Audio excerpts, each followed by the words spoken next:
आप में से कितने हैं जो यूपीएससी एस्पिरेंट्स हैं? हाथ ऊपर करिए। 1 2 3 4 5 6 7 8 9 10। आप में से कितनों को लगता है आपका हो जाएगा? 1 2 3 4 5 6 7 8 9 10 11 को लग रहा है। मतलब जो तैयारी नहीं भी कर रहा उसको भी लग रहा है कि नहीं मेरा तो हो जाएगा। बहुत बढ़िया। कोई है आप में से जो खुल के बात करना चाहेगा, मतलब जो भी कोचिंग में जहाँ से भी कर रहे हो? अपनी प्रिपरेशन अभी से स्टार्ट कर रहा हूँ ग्रेजुएशन के अभी आप स्टार्ट कर रहे हो? यानी आपने ज्वाइन कर लिया है या अभी नहीं कर किया? लिया सर, ज्वाइन कर लिया, 8 मंथ हो चुके हैं। बहुत सारी चीज़ें हमें नई नई सीखने को मिलती हैं। अभी जैसे बाहर रह के हम टर्म सुनते हैं कुछ भी नया, वहाँ जाके हमें पता चलता है एक्चुअल में ये है क्या, जो उसके बारे में डिटेल में पढ़ते हैं जीएस में या उसमें, तो उसी के बारे में जानकारी और ज़्यादा हो जाती है। उस जानकारी का क्या करोगे आगे इन्फॉर्म काम आएगा ये तो। आगे कहाँ काम आएगा? मतलब कहीं जॉब करने जाओगे तो ये काम आएगी जानकारी? सर आएगा। If you are an aspirant for 4 years 5 years 6 years, उसके बाद में आप कहीं जॉब करने के लिए जाते हो और बोलते हो कि मेरे पास में जानकारी है, तो क्या जॉब मिल जाएगी आपको? वहाँ पर तो नहीं सर, बस ये सोशली और जो थोड़ा इंटेलेक्चुअल और मेंटली ये सब डेवलप्ड हो जाएगा। What is the use of this development? अगर वो क्रैक नहीं हुआ तो मैं आपको डिमोटिवेट नहीं कर रहा हूँ कहीं से भी, एक प्रॉब्लम को हम समझने की कोशिश कर रहे हैं। Are you guys interested? क्या इसको समझने कितने हैं? हाथ ऊपर करो। हाँ ठीक है, समझते हैं। तो अभी आप यूपीएससी की तैयारी कर रहे हो। जी सर। बेस्ट केस सिनेरियो क्या है कि आपका पहले अटेम्प्ट में ही हो जाता है। वर्स्ट केस सिनेरियो क्या है कि जितने भी अटेम्प्ट्स आपके पास में है आपने सारे दे दिए, उसके बाद भी नहीं हुआ, क्योंकि होने की पॉसिबिलिटी ऑलमोस्ट 0% है। ये आप भी जानते हो, मैं भी जानता हूं। मैं आपसे ना कुछ बेसिक से क्वेश्चंस पूछ रहा हूं, आपके ऊपर है आप उसका जवाब देना चाहते हो या नहीं चाहते हो। बट इस क्वेश्चनिंग से क्या होगा कि एटलीस्ट आपकी जो क्रिटिकल थिंकिंग है वो डेवलप होगी, not just information which is feeded in your brain जिसका आपको लग रहा है कि कोई यूज है। तो बेस्ट केस सिनेरियो ये है कि अगर आपका हो गया तो बहुत ही बढ़िया है, नहीं हुआ तो क्या प्लान है? अभी सर बैकअप कुछ सोचा नहीं, अभी कॉन्फिडेंस है कि हो जाएगा सर। कॉन्फिडेंस है कि हो जाएगा? वो तो अभी यहाँ पे 10 लोग तैयारी कर रहे हैं यूपीएससी की, उनमें से 11 को कॉन्फिडेंस है कि उनका हो जाएगा। सर अटेम्प्ट हुआ नहीं, लेकिन अंदर से अभी तो आ रहा है कि हो जाएगा। आप मुझे ये बताओ कि ये आपने किया क्यों, ज्वाइन क्यों किया है? लोगों के लिए काम, मतलब वेलफेयर का भी काम कर सकते हैं, जो लोगों को ज़रूरत है। जैसे मेट्रो स्टेशन पे देखो तो देखता हूँ मैं अभी, जैसे जाता हूँ कोचिंग रास्ते में, कि लोग भीख वगैरह, यहाँ पे बैगिंग का काम बहुत ज़्यादा है दिल्ली में, इतना मेरे यहाँ वहाँ नहीं होता है। तो यहाँ के लगता है बोले इसका भी कुछ सोल्यूशन होना चाहिए। ये गलतफहमी हमारे माइंड में कहां से आ गई है कि हम कुछ भलाई करना चाहते हैं तो उसका ये रास्ता है? मुझे ये बताओ कि कौन सा ऐसा इंसान है जो भलाई नहीं कर रहा है? Give me one category of people who are doing something legal. Illegal की बात छोड़ देते हैं, ध्यान से सुनना मैंने क्या कहा। लीगली कोई इंसान कहीं पर जॉब कर रहा है, टैक्सेस पे कर रहा है, जिसकी वजह से देश चल रहा है, कहीं पर काम कर रहा है जिसकी वजह से कोई कंपनी चल रही है, जिसकी वजह से आपकी लाइफ चल रही है। आज जो आप प्रोडक्ट्स और सर्विसेज यूज करते हो उसमें से कितनी है जो प्राइवेट कंपनीज बनाती हैं और कितनी है जो पब्लिक कंपनीज बनाती हैं? Majority of products and services that you are using, जिसके बेस पे आपकी लाइफ टिकी हुई है, वो प्राइवेट कंपनीज चलाती है। तो जो उस पूरे इंफ्रास्ट्रक्चर को संभाल रहे हैं, क्या वो पब्लिक वेलफेयर नहीं है? क्या एक डॉक्टर जो कहीं पर काम कर रहे हैं, चाहे प्राइवेट क्लिनिक है, चाहे किसी गवर्नमेंट हॉस्पिटल में है, चाहे प्राइवेट हॉस्पिटल में है, क्या वो पब्लिक वेलफेयर नहीं है? क्या उसके बिना हमारा देश चल जाएगा? तो ये गलतफहमी कहां से आ जाती है हमारे माइंड में कि अगर हमको पब्लिक वेलफेयर करना है तो उसका ये रास्ता है। और हम सच क्यों नहीं बोलते हैं, जो है वो क्यों नहीं बोलते हैं कि हमें पावर चाहिए, हमें सोसाइटी में एक स्टेटस चाहिए? हम ये कहानियां क्यों साथ में गढ़ने लग जाते हैं कि मुझे कुछ वेलफेयर करना है? अगर आपने ये क्रैक कर लिया, मान लो 2 4 5 साल बाद, और आपको मैं एज एन इंटरव्यूअर ये ऑप्शन देता हूं कि आपको जॉब तो मिलेगी, लेकिन वो करने को नहीं मिलेगा जो आप करना चाहते हो, यानी कि क्या? पब्लिक डीलिंग ना, वो सब नहीं मिलेगा। पूरी जिंदगी भर यहां पर ऑफिस में बैठ करके ये काम करना होगा जो हम कह रहे हैं, लेकिन ठप्पा मिल जाएगा कि आपका हो गया है। तो करोगे या छोड़ दोगे? छोड़ देंगे सर। कुछ दिन तो सर अच्छा लगेगा, ठीक है नया नया मिल रहा है, उसके बाद अंदर से फिर आएगा जो करना चाह रहे थे वो तो कर ही नहीं रहे हैं। जिस गोल को पाने में आपने 5 साल लगाए, आप कह रहे हो उसको पाने के बाद में मैं छोड़ दूंगा? वो तो सर एक यूपीएससी का रास्ता है, जो करना है वो जब वही नहीं कर पा रहे हैं तो फिर क्या फायदा है? तो फिर वो क्यों रास्ता है? और भी बहुत सारे रास्ते हैं, जिसको करना है उसके लिए तो बहुत सारे रास्ते हैं, वही क्यों रास्ता है? लाइफ में अगर सच में कुछ करना है ना, तो आपकी जो शुरुआत है वो हमेशा सच्चाई से होनी चाहिए। अगर शुरुआत ही झूठ पर हो गई, पूरी जिंदगी झूठ बोलते रहोगे, दुनिया से भी और खुद से भी। सच बोलो ना कि भाई मुझे पावर चाहिए, सर मुझे और किसी चीज से कोई लेना देना नहीं है, सड़क पे जाकर के भिखारियों की मदद करनी है, अभी कर दो। अभी तो कौन रोक रहा है? चलो एक काम करो, मैं आपको ऑफर देता हूं, देखते हैं कितनी मदद करते हो आप भिखारियों की। आप जा करके अगले 1 महीने तक भिखारियों की मदद करो सड़कों पे, उसके लिए जो पैसा लगेगा मैं दूंगा आपको, लेकिन आपको दिन में 12 घंटे काम करना होगा। करोगे? Yes sir. और 1 महीने तक आप यहां पे नहीं जा पाओगे, जो भी आपकी कोचिंग है। अब बोलो यस सर। बोलो आपके लिए इंपॉर्टेंट क्या है? ये कोचिंग या फिर मदद करना सड़क पे जो भिखारी है उनकी? अगर वो इंपॉर्टेंट है तो कोचिंग गई भाड़ में।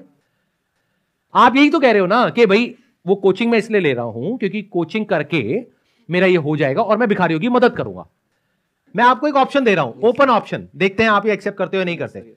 यूपीएससी क्रैक करने के बाद में आपको जो सैलरी मिलेगी उतना पैकेज मैं आपको अभी देता हूं, लेकिन दिन में 12 घंटे आपको वो करना पड़ेगा जो आप कह रहे हो, यानी 12 घंटे दिन में सुबह से लेकर के रात तक भिखारियों की मदद करनी होगी। उसके लिए जो पैसा लगेगा वो हमारी कंपनी का एक सीएसआर डिवीजन है, वो आपको पे करेंगे। और भी सर डिपार्टमेंट है ना, और भी काम है उसमें, सिर्फ यही थोड़ी यूपीएससी की जरूरत।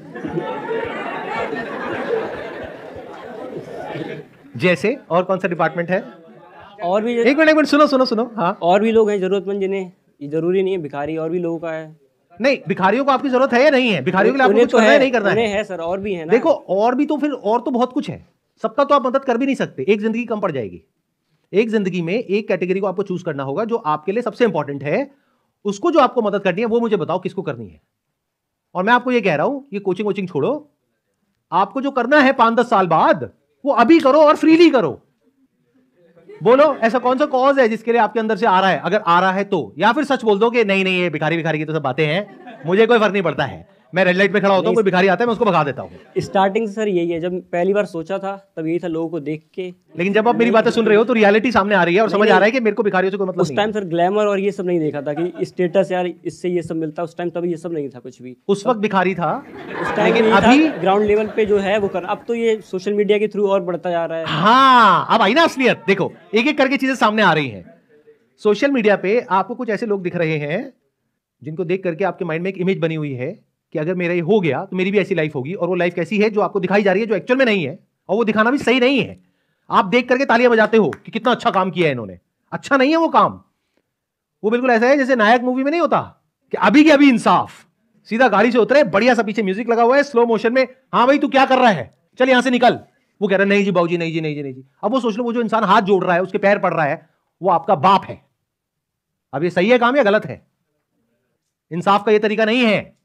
एक इंसान की इज्जत होती है, और उसको सोशल मीडिया पे डालने की परमिशन दी किसने? अगर एक इंसान ने रेड लाइट जंप करी है या कोई क्राइम किया है तो उसको उसकी सजा दो ना। रेड लाइट जंप करने का चालान होता है 1000 रुपए, 2000 रुपए। वहां पर आकर के नायक क्यों बनना है और बच्चों के माइंड में ऐसी इमेजेस क्यों क्रिएट करनी है कि दुनिया में कोई हमारे आगे कुछ नहीं बोल पाएगा और मैं जाकर के किसी के साथ भी कुछ भी कर दूंगा? ये सब वो जो कर रहे हैं ये सब गलत है। कांट यू सी दैट कि भाई अगर आपने एक रेड लाइट जंप करी है तो इतनी पावर है उसके पास में, किसी भी ऑफिसर के पास में, कि वो आपका उतने का चालान काट सकता है जितना कि लॉ एंड ऑर्डर कहता है। बट उसमें ये नहीं लिखा हुआ है कि उस इंसान को आप सोशल मीडिया पे जलील करोगे लाखों करोड़ों लोगों के सामने। ये कहां लिखा हुआ है?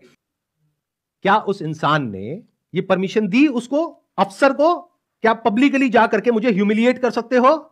और जनता ये नहीं समझ रही है कि वो पावर वो उस आदमी पे नहीं दिखा रहे हैं, वो आपके ऊपर दिखा रहे हैं, और आप खुश हो रहे हो कि बहुत अच्छा काम हो रहा है। मैं आप सबका एक बहुत बड़ा भ्रम तोड़ रहा हूं। अव्वल तो ऐसा होता नहीं है जैसा दिख रहा है सोशल मीडिया पे, और अगर कोई ऐसा कर भी रहा है तो वो करना इलीगल है। इस बात को अच्छे से समझ लो। ये जो कोचिंग वाले हैं जितने भी, वो आपके साथ ऐसी बातें नहीं करेंगे जैसी मैं कर रहा हूं। वो क्या बोलेंगे? ऐसी बातें करना छोड़ दो कि कितनी सीट्स है और कितनी नहीं है। तुझे तो एक ही सीट चाहिए ना।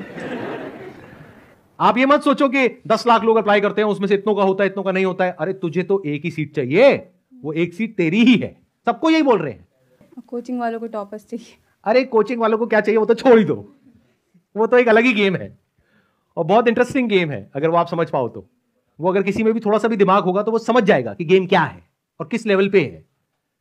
कि अगर एक कोचिंग में मान लो फॉर एग्जांपल 20,000 बच्चा है जो 2 लाख रुपए दे रहा है, तो कितना पैसा हो गया एक साल का?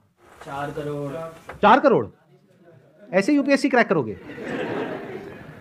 जवाब दो। 20,000 इंटू 2 लाख कितना हुआ एक साल का?